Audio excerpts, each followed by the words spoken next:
प्यार एक एहसास।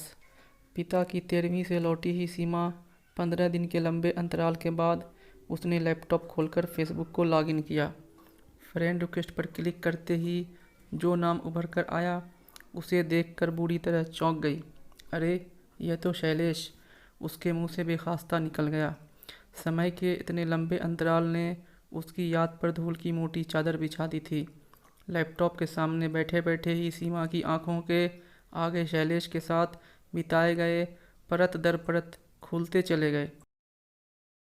दोनों ही दिल्ली के एक कॉलेज में स्नातक की पढ़ाई कर रहे थे।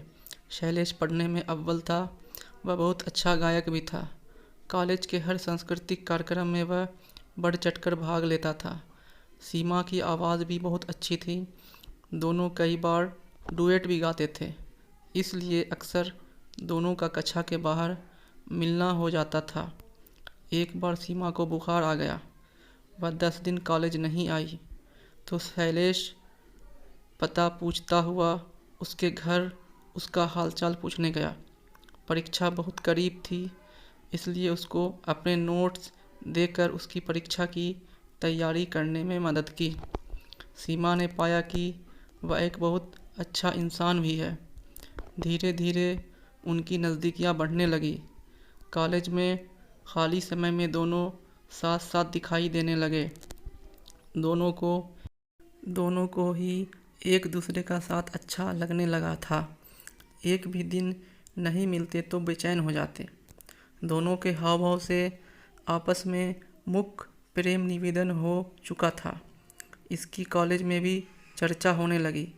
यह किशोर वय उम्र ही ऐसी है जब कोई प्रशंसनीय दृष्टि से निहारते हुए अपनी मूक भाषा में प्रेम निवेदन करता है तो दिल में अवर्णनीय मीठा सा एहसास होता है, जिससे चेहरे पर एक अलग सा नूर झलकने लगता है। सारी दुनिया बड़ी खूबसूरत लगने लगती है। चिलचिलाती गर्मी की दोपहरी में भी पेड़ के नीचे बैठकर उससे बातें करना चांदनी रात का एहसास देता है। लोग उन्हें अजीब नज़रों से देख रहे हैं। इसकी ओर से भी वे बेपरवाह होते हैं। जब खुली आँखों से भविष्य के सपने तो बुनते हैं, लेकिन पूरे होने या न होने की चिंता नहीं होती। एक दूसरे की पसंद नापसंद का बहुत ध्यान रखा जाता है। बारिश के मौसम में भीगकर गुनगुनाते हुए नाचने का मन करता है। दोनों की यह स्थिति पढ़ाई पूरी होते ही शैलेश घर बनारस चला गया, यह वादा करके कि वह बराबर उससे पत्र द्वारा संपर्क में रहेगा। साल भर पत्रों का आदान प्रदान चला, फिर उसके पत्र आने बंद हो गए। सीमा ने कई पत्र डाले, लेकिन उत्तर नहीं आया। उस ज़माने में न तो मोबाइल थे न ही इंटरनेट। धीरे धीरे सीमा ने परिस्थितियों में समझौता कर लिया, और कर भी क्या सकती थी। सीमा पढ़ी लिखी थी तथा आधुनिक परिवार से थी। शुरू से ही उसकी आदत रही थी कि वह किसी भी रिश्ते में एक तरफा चाहत कभी नहीं रखती। जब कभी उसे एहसास होता कि उसका किसी के जीवन में अस्तित्व नहीं रह गया है, तो स्वयं भी उसको अपने दिल से निकाल देती थी। इसी कारण धीरे धीरे उसने मन मस्तिष्क से शैलेश निकलता चला गया। सिर्फ उसका नाम उसके जहन में रह गया था। जब भी वह नाम सुनती तो एक धुंधला सा चेहरा उसकी आंखों के सामने तैर जाता। इससे अधिक और कुछ नहीं। समय निर्बाध गति से बीतता गया। उसका विवाह हो गया और 2 प्यारे प्यारे बच्चों की माँ भी बन गई। पति सुनील अच्छा था, लेकिन उससे मानसिक सुख उसे कभी नहीं मिला। वह अपने व्यापार में इतना व्यस्त रहता कि सीमा के लिए उसके पास समय नहीं था। वह पैसे से ही उसे खुश रखना चाहता था। 15 साल के अंतराल पर फेसबुक पर शैलेश से संपर्क होने पर सीमा के मन में उथल पुथल मच गई, और अंत में वर्तमान परिस्थितियां देखते हुए रिक्वेस्ट एक्सेप्ट न करने में ही भलाई लगी। अभी इस बात को 4 दिन ही बीते होंगे कि उसका मैसेज आ गया। किसी ने सच ही कहा कि कोई अगर किसी को शिद्दत से चाहे तो सारी कायनात उन्हें मिलाने की साजिश करने लगती है। और ऐसा ही हुआ। इस बार वह अपने आप को रोक नहीं पाई। मन में उसके बारे में जानने की उत्सुकता जागी। मैसेज का सिलसिला चलने लगा, जिससे पता लगा कि वह पुणे में अपने परिवार के साथ रहता है। फिर मोबाइल नंबरों का आदान प्रदान हुआ। इसके बाद प्रायः बात होने लगी। उनका मुख प्रेम मुखर हो उठा था। पहली बार शैलेश की आवाज़ फोन पर सुनकर कि कैसी हो नवयौवना सी उसके दिल की स्थिति हो गई थी। उसका कंठ भावातिरेक से अवरुद्ध हो गया था। उसने सकुचाते हुए कहा, अच्छी हूँ, तुम्हें मैं अभी तक याद हूँ।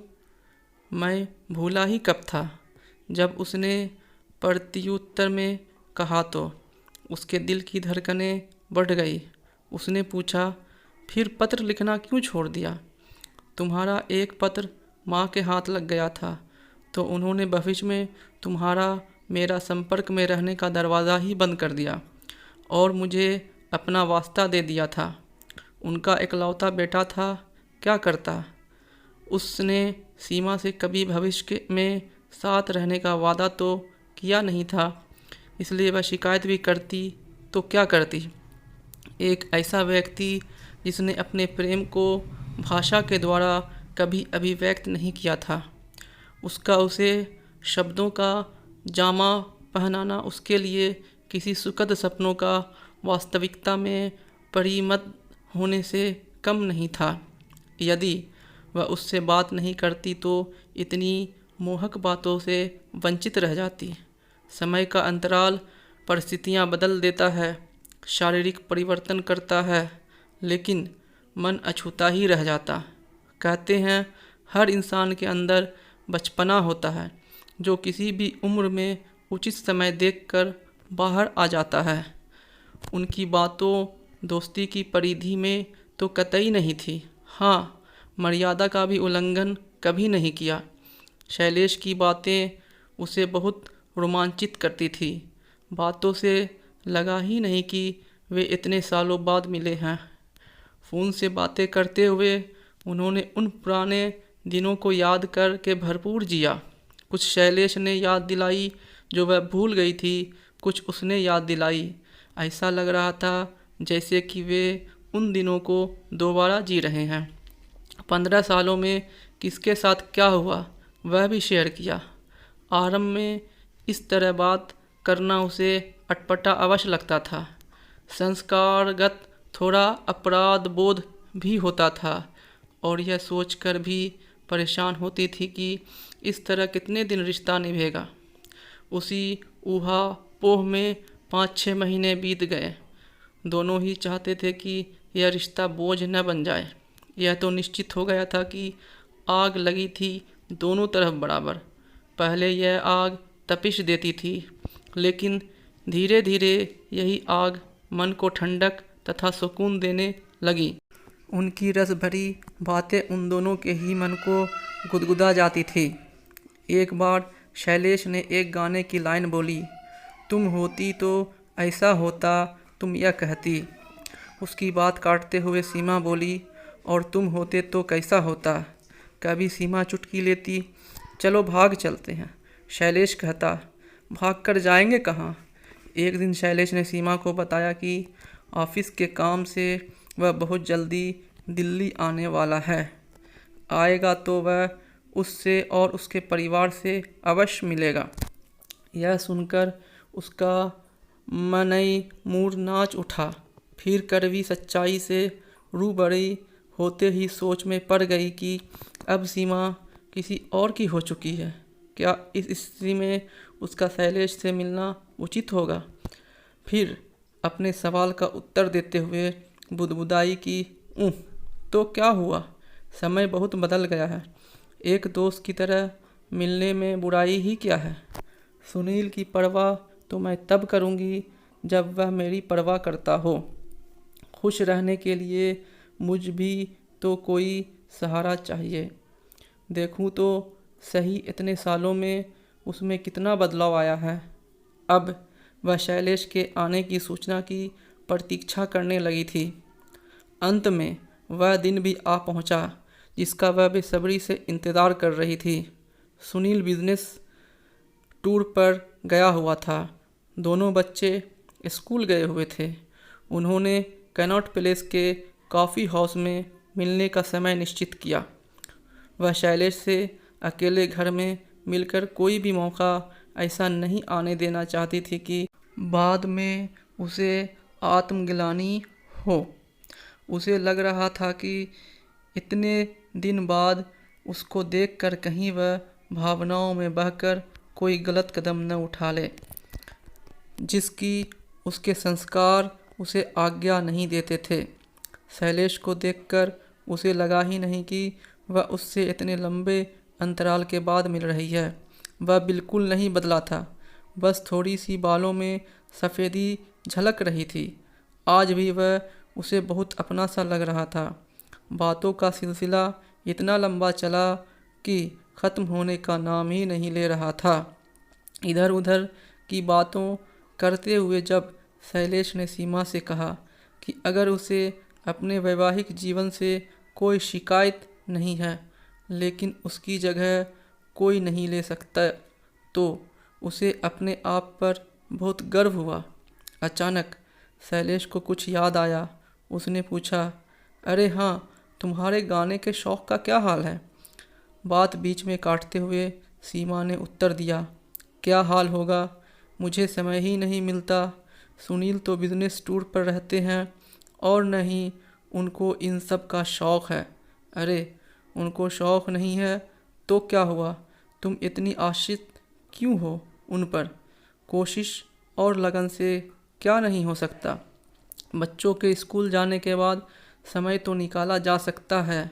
सीमा को लगा काश सुनील भी उसको इसी तरह प्रोत्साहित करता। उसने तो कभी उसकी आवाज़ की प्रशंसा भी नहीं की। खैर, देर आए दुरुस्त आए। उसने मन ही मन निश्चय किया कि वह अपनी इस कला को लोगों के सामने उजागर करेगी। उसको चुप देखकर शैलेश ने कहा, चलो हम दोनों मिलकर एक एल्बम तैयार करते हैं। सहकर्मियों की तरह तो मिल सकते हैं न? इस विषय पर फ़ोन पर बात करेंगे। सीमा को लगा उसके अकेलेपन की समस्या का हल मिल गया। दिल से वह शैलेश के सामने नतमस्तक हो गई थी। फिर से बिछड़ने का समय आ गया था, लेकिन इस बार शरीर अलग हुए थे। केवल कभी न बिछड़ने वाला एक खूबसूरत एहसास हमेशा के लिए उसके पास रह गया था, जिसने उसकी ज़िंदगी को इंद्रधनुषी रंग देकर नई दिशा दे दी थी। इस एहसास के सहारे कि वह इतने सालों बाद भी शैलेश की यादों में बसी है। वह शैलेश का सामीप्य हर समय महसूस करती थी। दूरी अब बेईमानी हो गई थी। एक कवि ने प्रेम की बहुत अच्छी परिभाषा देते हुए कहा है कि सिर्फ एहसास है या रूह से महसूस करो। कहते हैं प्यार कभी दोस्ती में नहीं बदल सकता, और यदि बदलता है तो उससे अच्छी दोस्ती नहीं हो सकती। इस दोस्ती का अलग ही आनंद है। सीमा को बहुत ही प्यारा दोस्त मिला।